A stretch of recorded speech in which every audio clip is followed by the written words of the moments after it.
Hi everyone, I'm going to tweak the format of my readings and I didn't want to tack this onto a reading video, so this is why I'm filming this. So I'm going to start by explaining why I'm making this change. I'm making it sound like a bigger deal than it is, but just bear with me. I'm going to guide you through the whole process. So the thing with this channel and how I've been doing things, I'm really enjoying this. I have no intentions to stop, but there's one thing that has, it keeps gnawing at the back of my mind very frequently when I do a reading, because since there are 3 readings per video, right? It's pick a card, three decks. And sometimes I'll notice something in the cards and I'll go like really specific. And when I do that, I can't help but shake the feeling that there's someone watching this that this doesn't apply to at all. And even at the numbers that are watching me now, that kind of has to be true. And I enjoy it, and I think that if it does apply to someone, it's worth like just digging down to help that person. But the other people who picked the same deck, I can't shake the feeling that I'm kind of turning my back on them. So I want to increase the odds of people who watch my videos to get something helpful out of it, which is ultimately the goal, right? And I also wanted to do it in a way that's sustainable, because I know that another popular way to film like regular reading sessions is to go by astrological sign, but that would imply filming 12 videos instead of 1, which is why I went with pick a card, right? But what I will be doing, I'll be adding oracle cards to my reading. And I guess the reason why I've never used oracle decks is because I never really found any that resonated with me.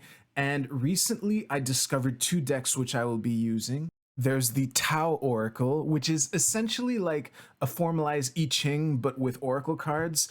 And seeing this box rest in the library of another tarot reader I follow, I think it was Everyday Tarot Girl, made me realize, oh shit, maybe there are oracle decks that really resonate with me. So I got this, and as I was scrolling on Amazon to get it, as soon as I saw the Prism Oracle, I got this feeling like, holy shit, I need to get this deck. So I will be using both of these. I also want to point out that the readings for this upcoming week have already been filmed, so you'll start seeing these as of the week of January 10th. So you'll still have the same pick a card like group 1, group 2, group 3 with a different deck and a different crystal, and then you'll have, I'm probably going to go with 2 cards from each deck. So you'll have groups 1, 2, and 3 for the tarot readings, and groups A, B, C, and D for the oracle cards. And the oracle stuff, I'm gonna do them all together at the end. And for my math geeks out there, you'll notice that 3 times 4 equals 12, so I'm kind of spanning my little tarot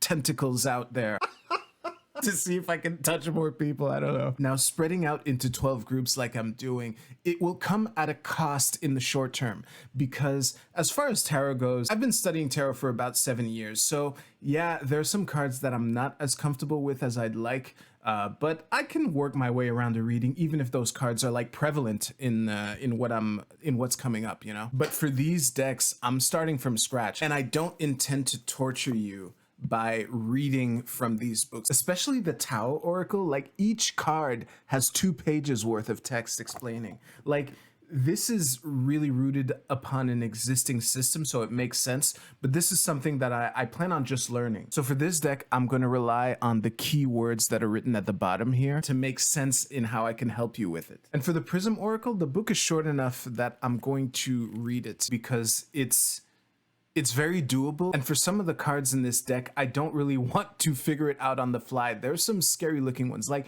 in a tarot reading, if a scary looking card comes up, I got you, you know? But as far as the Prism Oracle, there's scary looking cards like anxiety, pain, rejection. I don't want to work cards like that on the fly without at least an idea of what the author intended those cards to mean, you know? And don't let what I did bias you. There's some negative looking I Ching cards too, but at least the keywords are there to help guide me. So yeah, this is gonna involve a lot of practicing in public, which is kind of what I've been doing this whole time. Like, you might not know this, but the whole adventure that led to me starting this YouTube channel was that I got a Tarot de Marseille. I wanted to practice with it, and I figured, you know what? I might as well share those readings on TikTok.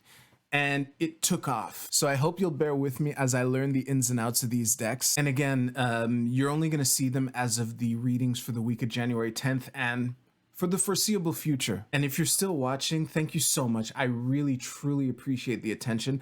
I've always wanted to record like tarot rants and shit like that, like I'm doing now. I didn't think this would be the first one, but yeah, I hope to explain why I have so few decks. That's coming soon. But in the meantime, enjoy the readings. Thank you so much. I'll see you soon.